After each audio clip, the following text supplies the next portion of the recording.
What's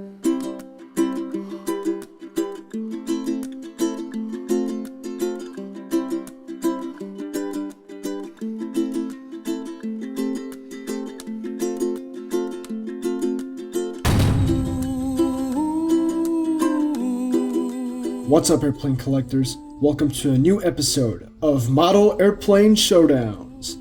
I'm your host Ray, and today's showdown is special, since I'm voicing it and editing it from my college dorm instead of my home where I usually do this kind of stuff. In the skies today, we've got two beautiful 1:400 scale Imua 1 Boeing 737 MAX-8s. Today's competitors are the two giants in die-cast aircraft manufacturing, Gemini Jets and NG Model. Both competitors released their entry for today's showdown in 2023. Both beautiful models will fight today to answer one question: which is the best? For this competition, each model will be tested against the following categories. Each of the 11 categories has a maximum earning potential of 5 points, making a maximum final score of 55 points. The model to earn the highest number of points wins the competition. Tower to aircraft, the skies are clear, all systems go. Begin the showdown. Let's push back and start with size. Gemini Jets ever so slightly overshoots the size of the 737 MAX by 1 millimeter in length and wingspan. They get the height just right though. NG Model follows suit, overshooting the length by 1 millimeter, but nailing the wingspan and height. For size, both competitors earn 5s. The size difference to what is accurate is simply too small to deduct points from either model. Taxiing onto the fuselage. Gemini Jets does a decent job with the fuselage. The nose shape is slightly off though. There is a bulged area behind the nose cone, which throws off the shape of the nose slightly. The rest of the fuselage is good. NG Model did a good job with the fuselage. The nose shape is accurate.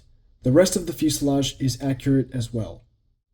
For the fuselage category, Gemini earns a 4, NG earns a 5. Lifting off with the wings. The Gemini model has nicely detailed wings. Lots of detail is present on the wings and split scimitar tips, all of which looks good.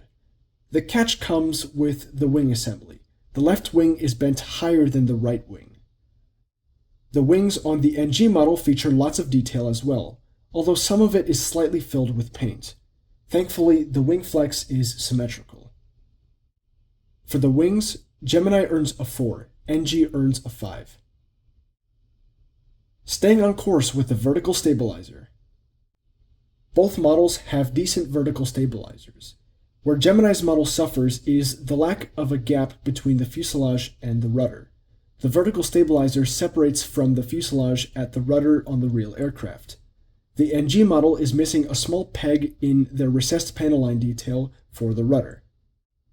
For the vertical stabilizer, both competitors earn 4s. Keeping it level with the horizontal stabilizers. Gemini Jets made their horizontal stabilizers too thick. The side of both stabilizers is too short as well. Lastly, both stabilizers are mounted at a high angle. NG Model made their horizontal stabilizers correctly. There are no issues. For the horizontal stabilizers, Gemini earns a 3, NG earns a 5. Powering forward with the engines. The Gemini model has good engines.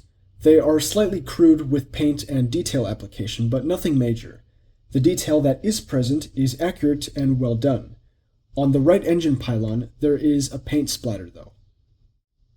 NG Model did a good job on their engines. Details are good throughout.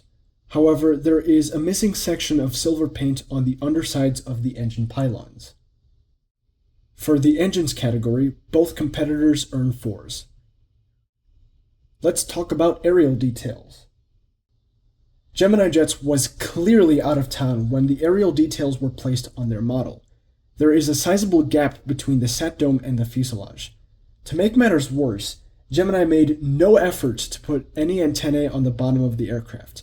As many as 3 antennae are missing because of this. NG Model did the job on aerial details better than Gemini Jets, but it wasn't perfect. The white border on the sat dome base is missing. The rest of the antennae look good. For aerial features, Gemini earns a 3, NG earns a 4. Landing gear down and locked. Gemini Jets has a rough landing. The gear doors on the nose gear are not wide enough. The main gears are worse, missing red paint on the gear covers. The red paint applied to the rims is terrible. Lots of the paint is flaking. Some of it even got onto one of the wheels. NG model hits the ground firmly, featuring decent landing gear. The main gear is mounted too straight. It should have a slight bend towards the rear of the aircraft. Everything else looks fine. For the landing gear, Gemini earns a 3, NG earns a 4. Time for a trip to the paint shop. Gemini Jets had a rough day painting this model. The blue paint on the front of the fuselage is too purple, which also messes with the transition to the pink color. The orange paint in the midsection of the aircraft is too yellow. The blue color on the vertical stabilizer is slightly dark. Lastly, the yellow color on the rear of the fuselage should be slightly more orange. NG model also didn't have a great time painting their model. The pink section in the front of the aircraft is too short. It should extend further forward. The orange color used on the midsection could be darker and more pronounced. Lastly, the blue on both the sat dome and vertical stabilizer is way too dark. For the paint job, Gemini earns a 3, NG earns a 4. Going in close and looking at printed detail. Gemini Jets really suffered in printed detail application. There are several imperfections as outlined in the diagram, too many to point out in a short time frame. Several shape sizes are wrong, and the placement of some of the details is incorrect and or messed up. NG model fared much better than Gemini Jets with their printed detail. The only issue with NG's printed detail is a small red triangle at the top of the fuselage, which is too big. For printed details, Gemini earns a 2, NG earns a 4. Quick interruption regarding the paint application and printed details on both models. I did not hold back when pointing out every last imperfection. It's what I do in these showdowns. I find inaccuracies and deduct points accordingly. In the defense of both Gemini and NG, the Imua 1 paint scheme is incredibly difficult to replicate on a scale model, let alone perfectly. The livery is complex, featuring multiple paint colors and intricate livery details, in addition to the already extensive detailing on these models. A lot of time and effort went into making both models possible. For what they are, both manufacturers did a pretty decent job on replicating such a complex livery. It's time for the final category, quality. Gemini Jets suffered in quality as per usual.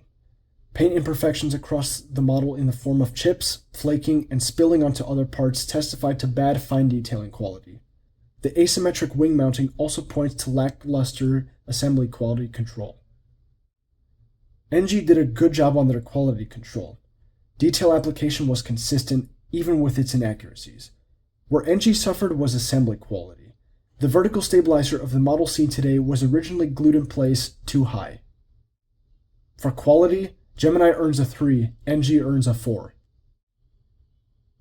And now, the final results of today's showdown. The winner of today's showdown is NG model with a score of 47 of 55 points, or an 85% overall. NG did a good job on the replica of Imua 1. The runner-up for today is Gemini Jets with a score of 38 out of 55 points, or a 69% overall. Gemini could take a few notes on fine detailing and assembly. That's the end of today's showdown. As always, even though there was a winner for today's competition, both models are works of art, and they can both be appreciated in their own ways. Now for a personal note from your host, Ray. I thought the score would be closer. Gemini and NG have excellent 737 MAX family molds in 1:400 scale. Where Gemini suffered was in quality control and fine detailing. Had things not gone south for Gemini in QC and assembly, I think the score would have been a lot closer. Normally for 1:400 scale 737 MAX models from NG or Gemini, I'd say that deciding whether to buy one or the other comes down to the collector's preferences. This time around, I'm more inclined to say that NG's is overall better than Gemini's. And that's a wrap for today. Thank you all for watching. Let me know your thoughts down below. Which model would you prefer? I definitely want to hear your opinions. Like this video, comment your feedback and thoughts, and feel free to check out my channel for other comparisons and model reviews. Happy building, happy collecting, take good care of yourselves, and I'll see you next time.